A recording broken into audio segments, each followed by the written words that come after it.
Assalamualaikum warahmatullahi wabarakatuh. Alhamdulillahirrabbilalamin. Salatu wassalamu ala sayyidina Muhammadin wa ala alihi wa sahbihi ajma'in. Amma ba'du. Apa kabar anakku sekalian? Semoga kabar kalian di rumah baik-baik saja dan selalu mendapatkan lindungan dari Allah Subhanahu wa taala. Kita berjumpa lagi dalam materi pendidikan agama Islam. Hari ini kita akan bahas yaitu berbuat baik, hormat dan patuh kepada orang tua dan guru. Seperti biasa, sebelum pelajaran kita mulai, mari kita sama-sama berdoa. Semoga apa yang kita pelajari pada hari ini selalu mendapatkan ilmu yang bermanfaat, baik di dunia maupun di akhirat. Kita berdoa dengan membaca surat Al-Fatihah. Al-Fatihah. A'udzu billahi minasy syaithanir rajim.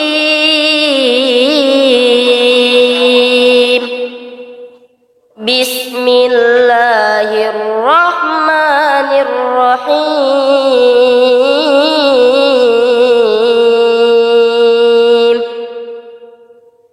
Alhamdulillahi rabbil alamin.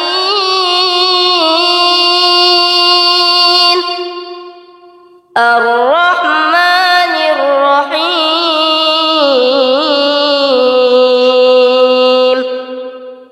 Malik yaumiddin.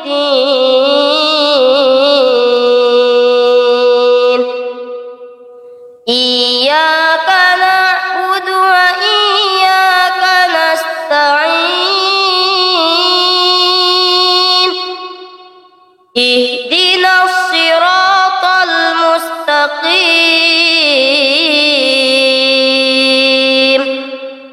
Siratal ladzina an'amta 'alaihim ghairil maghdubi 'alaihim waladdallin.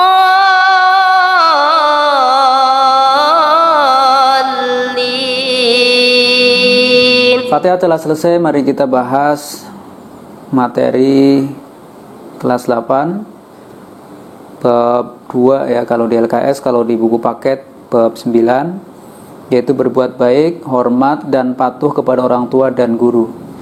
Namun sebelum materi saya lanjut, saya ingatkan untuk mengisi daftar hadir dan mengikuti pembelajaran ini sampai selesai. Setelah mengikuti pembelajaran, kalian berikan kesimpulan di kolom komentar. Materi yang akan kita bahas adalah hormat dan patuh kepada orang tua dan guru. Setelah itu memahami perilaku hormat kepada orang tua dan guru, memahami perilaku patuh kepada orang tua, terus memahami cara hormat kepada orang tua dan guru, terus memahami cara patuh kepada orang tua dan guru. Yang terakhir adalah sikap mulia, yaitu memahami, patuh dan berbakti kepada orang tua. Terus yang kedua adalah memahami dan patuh kepada guru. Baiklah anakku sekalian, kita bahas hormat dan patuh kepada orang tua. Islam mengatur hubungan antara orang tua terhadap anak, termasuk tata cara pergaulannya. Antara orang tua dan anak masing-masing memiliki hak dan kewajiban yang diatur dalam Islam. Di antara kewajiban orang tua terhadap anak adalah merawat dan mendidik dengan sebaik-baiknya sesuai syariat Islam. Proses pendidikan di lingkungan keluarga sangat berpengaruh terhadap perkembangan mental dan spiritual anak. Oleh karena itu, orang tua harus memberikan pendidikan yang terbaik bagi anak-anaknya.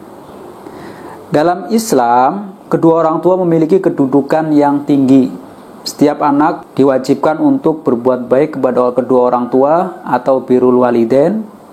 Birrul walidain juga diartikan sebagai berbakti kepada kedua orang tua. Perilaku menghormati dan mematuhi nasihat-nasihatnya termasuk birrul walidain. Seorang anak wajib menghormati dan mematuhi semua nasihat orang tua selama keduanya tidak memerintahkan kemaksiatan atau kemusyrikan. Jadi semuanya harus dilakukan apabila perintah itu tidak bertentangan dengan ajaran Islam. Bahkan seorang anak tetap harus hormat kepada kedua orang tua meskipun mereka itu seorang kafir atau beda agama dengan kita. Contoh, kalian beragama Islam, orang tuanya beragama non-muslim, maka kalian berkewajiban menghormati dan patuh kepada mereka. Yang selanjutnya adalah kewajiban menghormati dan mematuhi ke orang tua termaktub dalam Al-Quran. Ada banyak ayat yang berbicara tentang hal ini. Di antaranya adalah surat An-Nisa ayat 36. A'udzubillahi minasyaitonirrajim.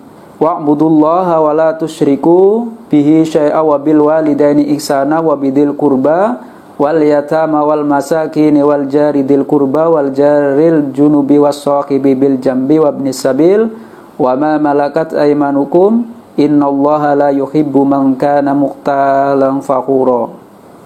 Artinya, dan sembahlah Allah dan janganlah kamu mempersekutukannya dengan sesuatu apapun, dan berbuat baiklah kepada kedua orang tua, karib kerabat, anak-anak yatim, orang-orang miskin, tetangga dekat dan tetangga jauh, teman sejawat, ibnu sabil, dan hamba sahaya yang kamu miliki. Sungguh Allah tidak menyukai orang-orang yang sombong dan membanggakan diri. Quran Surat An-Nisa ayat 36. Dari ayat di atas dapat diketahui bahwa perintah berbuat baik kepada kedua orang tua merupakan perintah langsung dari Allah. Perintah berbuat baik kepada kedua orang tua diletakkan setelah perintah untuk menyembah Allah Subhanahu wa taala dan larangan syirik. Ini menunjukkan bahwa berbakti kepada kedua orang tua adalah merupakan suatu kewajiban yang harus kalian lakukan. Tadi di ayat bahwa perintah berbuat baik kepada kedua orang tua disejajarkan dengan perintah untuk menyembah Allah dan untuk tidak berbuat syirik. Disejajarkan setelah perintah Allah agar menyembah Allah, lalu berikutnya adalah agar berbuat baik kepada kedua orang tua. Dalam sebuah hadis riwayat Muslim, Rasulullah SAW bersabda yang artinya, dia celaka, dia celaka, dia celaka. Lalu beliau ditanya, jadi Rasulullah itu sampai mengucapkan 3 kali, dia celaka, dia celaka, dia celaka. Lalu para sahabat bertanya, ya, siapakah yang celaka ya Rasulullah? Jawab Nabi SAW, barang siapa yang mendapati kedua orang tuanya dalam usia lanjut atau salah satu dari keduanya, tetapi dia tidak berusaha masuk surga dengan berusaha berbakti kepadanya dengan sebaik-baiknya. Hadis Sahih Muslim. Dalam hadis di atas menerangkan bahwa perilaku durhaka kepada orang tua atau uqudul walidain merupakan dosa besar. Seorang anak yang durhaka kepada orang tuanya akan sengsara hidupnya, baik di dunia ini maupun di akhirat kelak. Jadi dosa durhaka kepada orang tua balasannya langsung di dunia, bahkan nanti di akhirat juga akan mendapatkan siksa. Hidupnya akan sengsara, tidak akan pernah merasakan kebahagiaan. Jadi umpama kalian ingin bahagia dunia dan akhirat, maka berbuat baiklah kepada kedua orang tua.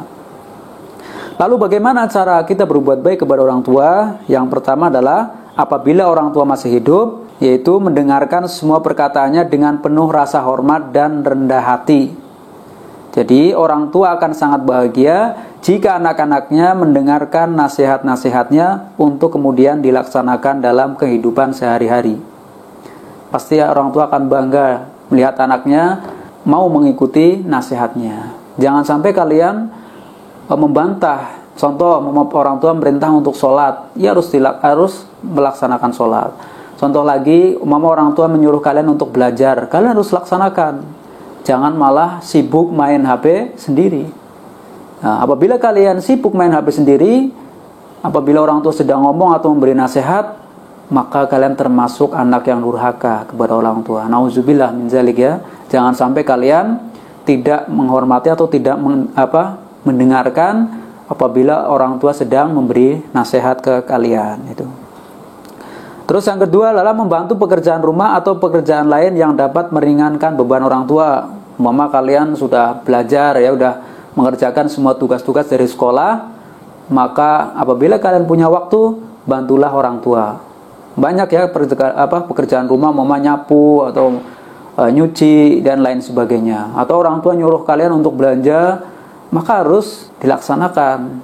Tujuannya adalah supaya kalian menjadi anak yang berbakti kepada kedua orang tua. Ya. Terus yang ketiga adalah senantiasa meminta doa restu. Jadi setiap aktivitas yang dilakukan, maka hendaknya kalian meminta doa restu. Ya, doa restu orang tua akan menjadi modal berharga dalam meraih kesuksesan. Doa ini menjadi penyempurna ikhtiar yang telah dilakukan anak. Mama kalian mau berangkat sekolah, minta doa restu. Pak, saya minta doa restu, tolong doakan saya supaya saya dimudahkan dalam belajar. Itu. Jadi setiap hari harus minta doa restu, minta doa kepada orang tua gitu. Dalam hal ini Rasulullah SAW bersabda yang artinya 3 macam doa yang akan dikabulkan dan tidak ada keraguan pada ketiganya, yaitu doa orang yang dizolimi, orang yang dianiaya nih, doanya mustajab. Ya, makanya hati-hati dengan menganiaya orang. Jika kalian menganiaya orang, terus orang yang kalian aniaya itu berdoa, maka doanya langsung mustajab. Terus yang kedua adalah doa orang musafir, yaitu orang yang sedang bepergian, yang tujuannya adalah baik ya. Dan yang ketiga adalah doa orang tua kepada anaknya. Jadi doa orang tua itu seperti doa Rasulullah kepada umatnya, pasti diijabah oleh Allah Subhanahu wa taala. Maka kalian jangan bosan-bosannya untuk selalu setiap hari untuk meminta doa atau agar minta didoakan oleh orang tua kalian, mumpung orang tua kalian masih hidup. Terus yang kedua adalah jika orang tua sudah meninggal, maka cara menghormati dan mematuhinya adalah yang pertama menyambung tali silaturahim dengan kerabat dan sahabat orang tua. Mama kalian punya orang tua sudah meninggal, lah orang tua kalian itu punya sahabat, ya maka sambung terus tali silaturahimnya, jangan sampai terputus. Ya, yang kedua adalah melanjutkan cita-cita orang tua. Ya, mama orang tua punya cita-cita nih, maka kalian harus bisa melanjutkan. Ya, tentunya cita-cita mulia ya, bukan cita-cita yang tidak baik. Yang ketiga adalah mendoakan ayah dan ibu dengan meminta ampunan kepada Allah.